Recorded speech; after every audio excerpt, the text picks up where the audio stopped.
Hello, everybody. Welcome to the CX podcast with me, Richard Knight, and him over there. And Huxtable, I hope you're all well, and I know you'll be excited about the next. This is our 81st Rich podcast. 81 not out, as they say. 81 not out, and only a Yeah, few overs in. exactly. There's still time. There's still lots of time. Although, having said that, you reached a milestone and a birthday, so I don't know how much longer you've got, to be perfectly honest. So we might need to hurry up and do these maybe a little bit more often, a frequency, increase that. So we'll see how it goes. What are we going to be warbling about today, then, me babber? Well, it's quite an interesting time of the year, isn't it? Because we're rapidly racing towards the end of the traditional financial year as we get towards the end of March. Yep.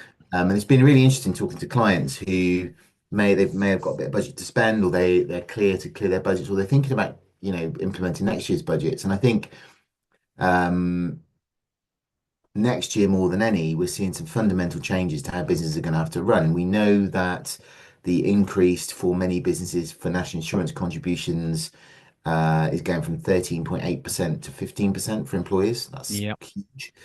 We know that there's going to be additional costs. But there's increasing costs around energy, and not only that, not only the increased costs in national insurance, but the increased costs in the minimum wage as well. So, if we were going to use a phrase to sum up business next year, cost is probably a top of Yeah. many businesses' lists. And how do they manage that cost? How do they pay for that cost, for that additional cost? And how do they get return on investment for that additional cost? It's a very good point, and yeah, I've spoken to a number of clients and prospective clients who are exactly the same position, are talking about that all the time. But people have probably sat there going, "Yeah, but you're the customer experience blokes. What's that got to do with you? What's that got to do with you guys, eh? How can you make a difference from customer service? It's just being nice and smiling. Doesn't make any difference, does it?" There's lots of ways, isn't there, that you can use great service experience to grow your sales. And, you and I, Rich, speak to lots of our clients, don't we, all the time about understanding in a client journey where they can make more money, how they can retain more customers, how they can attract new ones by recommendation and referral, which, if we're really straight and honest, is much cheaper than trying to attract people. It costs 10 times as much to attract new customers through expensive marketing campaigns, right? It's So it's a really good point actually, because it's almost like that terminology of mining the gold at your feet. So you've got clients, customers who are there already, and often we forget about them. And it's a really interesting one actually, because I'm just in moving house, and I'm going to be changing broadband and energy providers. When you go back to those people, they're the customer. I'm their customer already. So to keep me happy and longer, you'd think that they might sort of look out for my interests. But actually, I had a certain broadband provider who was going to charge me £7 more for 90% less speed on my broadband in the new property. wow. So, guess what? I'm not using them anymore. So they've just gone to, so instead of mining the gold at their feet, i.e. me, by going, oh, absolutely, we want to keep you. You've been a good customer. This loyalty piece seems to drop out. So I think that your first point there to the listeners is, are you actually getting the most out of your customers that you have already? The ones that really appreciate what you do and are your advocates. Are you making the most of it? Do they know about all your services? If you're paying out more money for national insurance and all the cost increases, how are you covering that? The people who are happy and really would like to stay with you, was probably not a bad shout to see what else you can do for them. There's a good point there, though, isn't it, about your team? And, I'm sure not only employers are incredibly worried about some of these changes. And, to be fair, most of them will have plans in place now to deal with that. But if you're an employee, what might be going through your mind? You might be really worried. You might not know how safe your job is. There could be job cuts across the economy, and there have been job cuts across the economy already.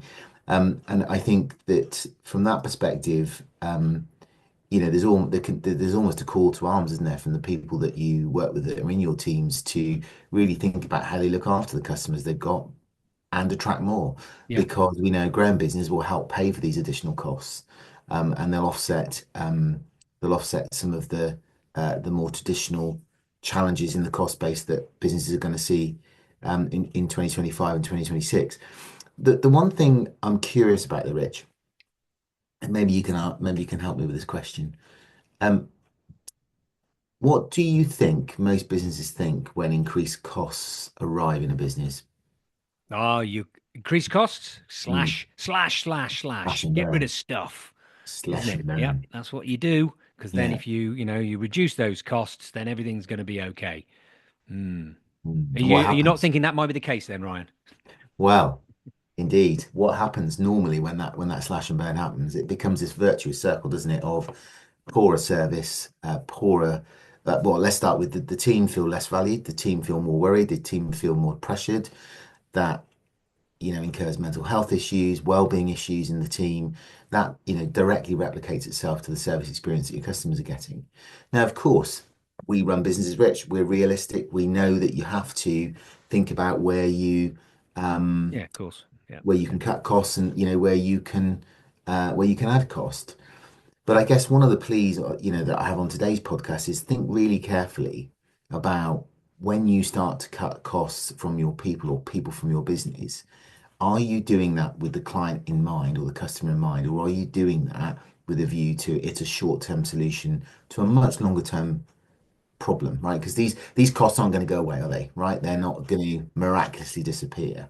So it's about, how do you almost trade your way out of these issues? Yeah, no, it's a good point, isn't it? Because we know that customers will pay more for better service.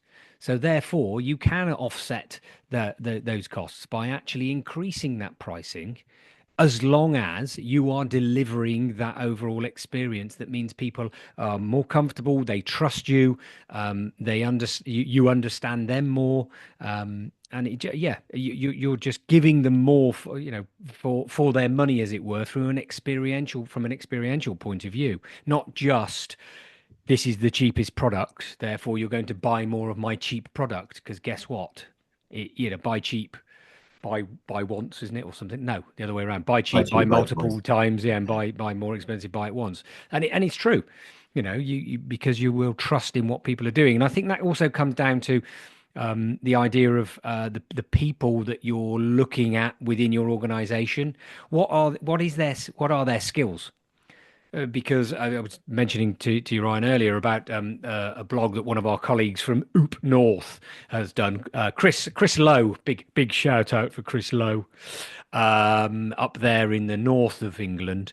He's written a fantastic blog about from a legal sector point of view, actually, about it's not just about knowledge when it comes down to developing careers and actually developing your customer base. Because yes, you need to know what you're doing, particularly from something like a legal sector point of view. Of course you do, absolutely. But the critical things come in when you look at the softer skill piece. So within your organization, who have you got who's got the softer skill set? And I use the word soft never seems to work properly because it sounds like it's not as impactful. It's massively impactful. Communication skills, emotional intelligence, all of these things we know make a big difference because clients choose a provider who they trust. Yeah. Because, yes, they have knowledge, but because they understand them. They ask questions, they show interest, they go that step further for them. All of these things that, can make a massive difference for people going, actually, yeah, I'm going to stay with you. And hey, you're 2 or 3% more expensive. That's fine. I trust you. That's where, this all comes back to. So I think that's quite an interesting one for people to be considering when they're looking at these costs as they go forward. Yeah, I think just picking up on a couple of things you said there, Rich, which really sort of rang really true with me. There's always there's always a challenge in business, isn't there? What are the cost of sales? What's the percentage of cost of sales to what I'm taking? Um, and businesses, in my experience, never seem to look at what is the opportunity for the lifetime value of my client and what does it cost to serve that client. Now we know from all of the challenges that businesses face at the moment, the increase in cost of serving that customer is going up, whether that be raw materials, whether that Yeah. be staffing, whether that be insurance, property costs, etc. So of course, prices, sadly, in many instances, will rise.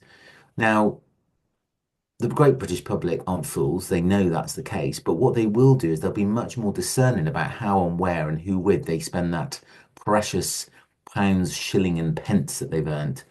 And you businesses, I think what will be quite interesting in 25, 26 is looking at the businesses that are really successful and succeed, who who will continue to invest, who will continue to do the right things, and will win more customers and grow Mm. their business, as opposed to those that batten down the hatches, reduce costs, and effectively, fall into this downward death spiral of performance, cost, performance, Yeah, cost, performance, cost. yeah, yeah, exactly.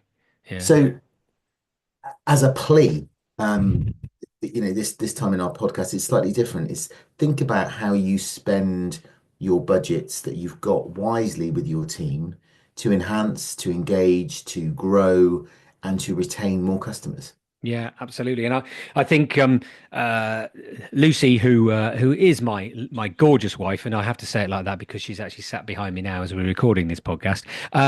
She was mentioning earlier on, actually, if you think about it, an illustration of that from a very simplistic point of view is the average cost of a cup of coffee in the UK at the moment is £3.35.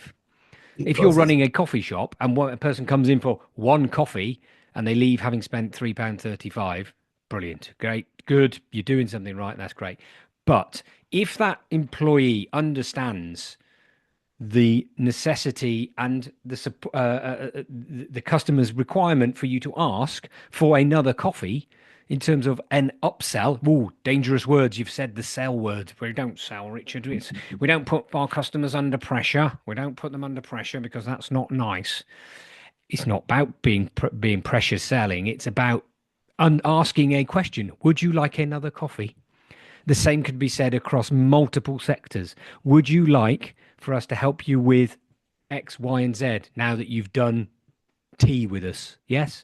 So, what else can we do? How else can we help our clients, our customers, get more? How can we enable them to buy some more that is suitable, relevant, and solves problems for them and it improves their experience? It's not a bad thing.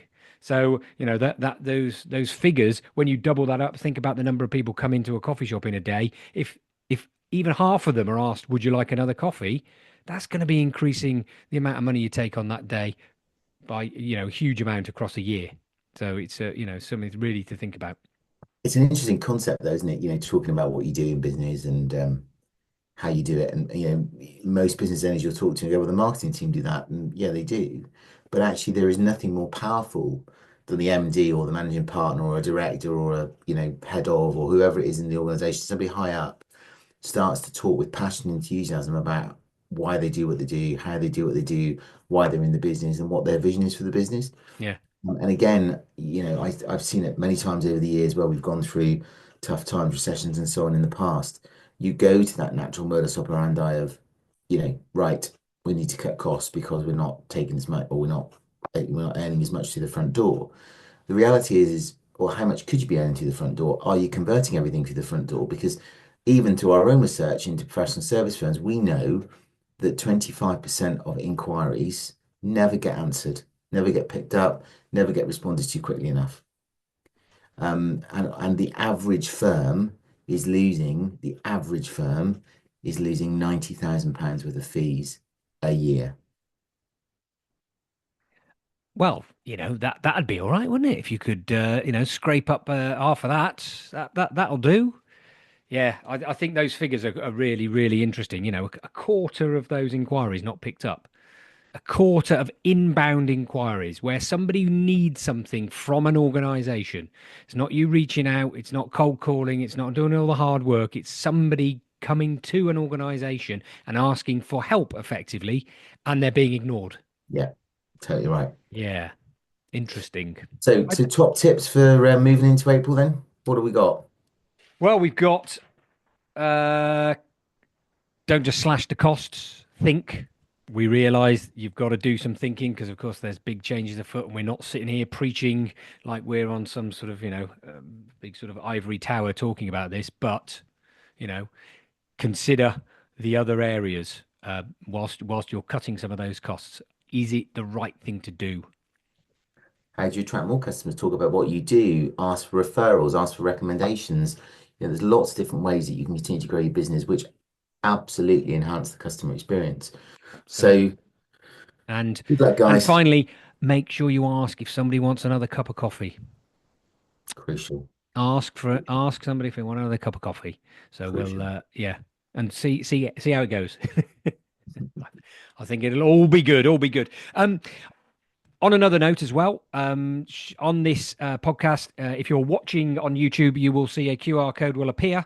The CX Checker is still available. It is a free resource. If you'd like to find out how well you're doing all that sort of stuff, and across customer experience generally in your CX maturity across your organization. Fill it in. It takes a couple of minutes and you'll get a full report in terms of areas that you might be able to focus on. So if you'd like to do that, then please do. And it may assist you going into this new financial year as well in terms of focus for you with your with all of your finances as well in terms of what you can and can't, focus on going forward. I'll do. Yeah, good. And also, don't forget all of our other podcasts, the other 80, that's right, 80 episodes 80. are all available on all of the main podcast channels. So like, comment, and share. And go and have a look at those. And there's quite a lot of interesting ones back from the COVID days, which are really quite interesting to go and listen to in terms of what we were warbling about back then. Doesn't Oh, we've seem been very doing long. this 5 years then, Rich. I was going to say that's amazing, but it does look like it has had an impact on you, though, Ryan. You are, Thanks. it's not, it's obviously wearing you down. So, Thanks. but anyway, we'll keep going. We'll keep going. We'll keep going. We're getting a bit older, a bit grayer, but we're still with wise words. Oh, That's what we do. exactly, exactly. Wise That's it. words. Exactly. Wise words. Brilliant. Thank you ever so much for listening today. I've been Richard Knight. And I've been Ryan Huxtable. We'll see you next time.